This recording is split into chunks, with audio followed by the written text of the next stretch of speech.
The folks that you see here with me today, and everybody here who came, Phil Penn's here from the chamber, but everybody else that's here basically are grassroots.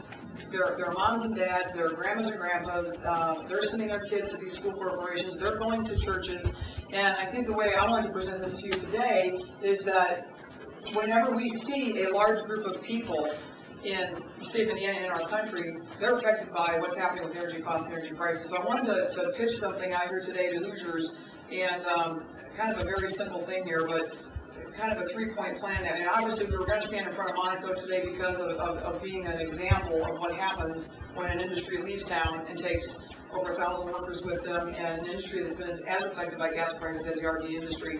And this is not an overnight fix by any means, but I want to take this opportunity while gas prices are falling, and right now just a little under $2 a gallon on average around the state of Indiana. I'm hoping to focus people today on the fact that while we have a reprieve in the gas prices, it's a time that we need to collectively come around the table now, come up with a plan, and launch it while we have a reprieve before we get hammered again. Because my fear is this: if we go along and do the same thing without coming up with a plan and operating a plan and doing something about it, when the market recovers, those gas prices are going to be back up where they were, if not worse. We can't afford for that to happen. And we can't afford to just let this go now. And I'm encouraged by the amount of participation we had in the election process. We had large voter turnout. We had thousands of people, new voters that voted up here, especially in northern Indiana. I want to capture that momentum today and launch onto something that I hope Hoosiers will embrace. I hope they'll put their arms around it and say, yes, I want to be a part of that, and let's move forward and do something about this and take our future in our hands and not leave it to the government and not end up on a bailout list someplace. Let's take it in our hands and do something smart about it while we can. So what I want to talk to you about today is three things. One is I'm going to begin at the state level by offering legislation in January when we reconvene in session that will offer tax credits to Hoosiers who do some type of renewable energy in their home or their company. And so that would start by this. Most states around us are offering renewable energy tax credits, and the state of Indiana is not. Yet we're the most affected right now in northern Indiana by what's happening with gas prices and what's happening with just the issue of the price of fossil fuel. So what I want to do is say, if you install in your home solar panels, or if you put in a wind turbine on your own residential property, we would offer you a tax credit, a renewable tax credit of up to $2,500 a year for your own home, just because you've made the investment, and because of every single unit of energy that we produce with renewable sources, or we produce it domestically, is one less unit that has to come from any other foreign entity. And so if we start there with residential homeowners, $2,500, and then if we say to companies in Indiana who are here, companies that are Hoosier homegrown companies that are employing our people right now, if we say to them that if they'll employ some renewable energy types of things in their companies, we will reimburse back to them in a tax credit up to 10% of whatever they invest in their company. So if they invest $100,000, $200,000, or $500,000, we would reinvest back into them 10% of what they put into this mix.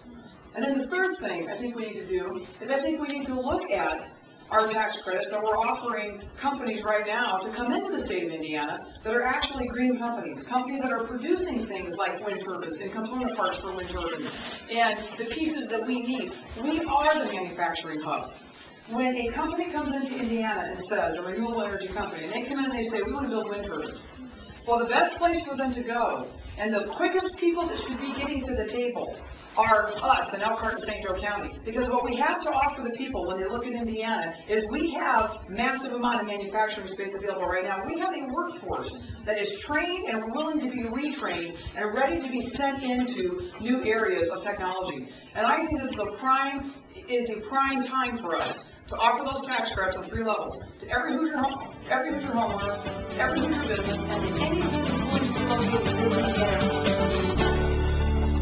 I don't believe there was one federal official that ran for office last week that did not say that domestic drilling would be a component of what they would look at to get us free from foreign oil. And I bring these to you today because this is my second call to Hoosiers.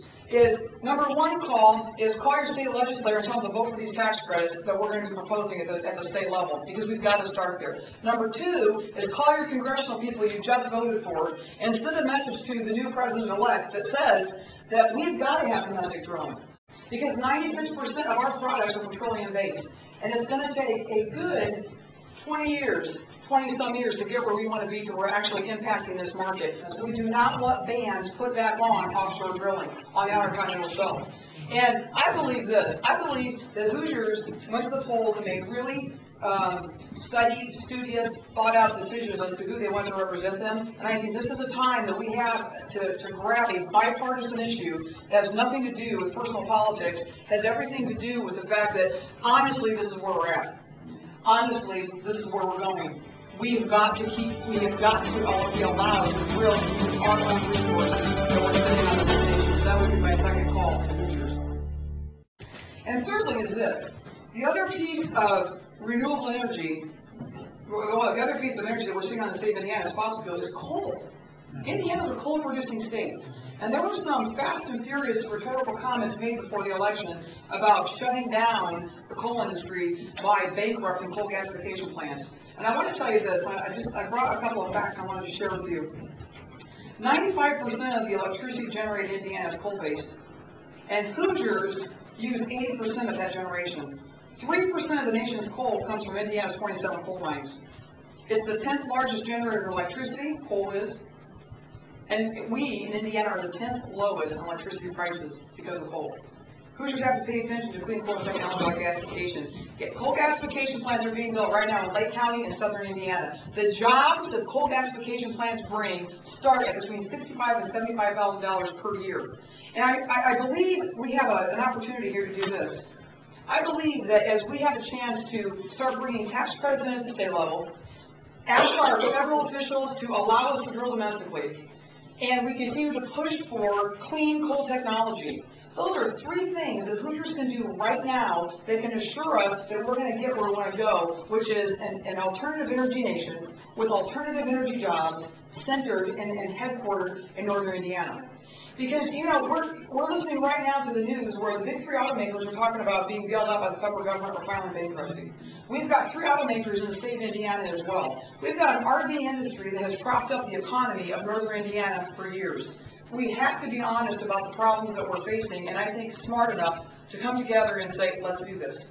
Let's contact our Hoosier lawmakers and get state tax incentives now for everybody, for Hoosier homeowners, for companies that are here, and for companies that want to come in. Let's talk to our elected officials that just said they would allow us to drill and say, okay, then let's drill and get us off of foreign oil. And thirdly, let's protect our coal resources that we have and become an even bigger player nationwide because of the several hundred years of coal that our state is sitting on. And I think if we do those three things and we keep politics out of it and we look forward, because we're not going to have elections now for 2 more years, in 2 years, we can do things like this. We can take guys like Rob Reed, who sell RVs and who's taking a significant hit. We can put an infusion based upon market principles back into his company and not need bailouts. We can look at the superintendent of the Wayne School Corporation, who is looking at budgets that wonder where the money's going to come from to pay for fuel in those buses that are taking your kids. And those buses are going to run. And somebody's going to pay that fuel bill. It's going to be tax money. And we can look here at a pastor on the front row, whose church is full of people who drive to that church and who are paying for that gas, as opposed to the food or the prescriptions or whatever else it is that they have to pay for. This is a great moment with the reprieve in the gas prices to come together and say, it's not a big plan and it's not rocket science. It's three things that we can do as Hoosiers. And we can impact this. We can control our destiny. We don't have to end up like Michigan just did. And we can just move forward based upon the people we elected, the people that are going to go back to the State House in January, and the decisions we make as well as Hoosiers start buying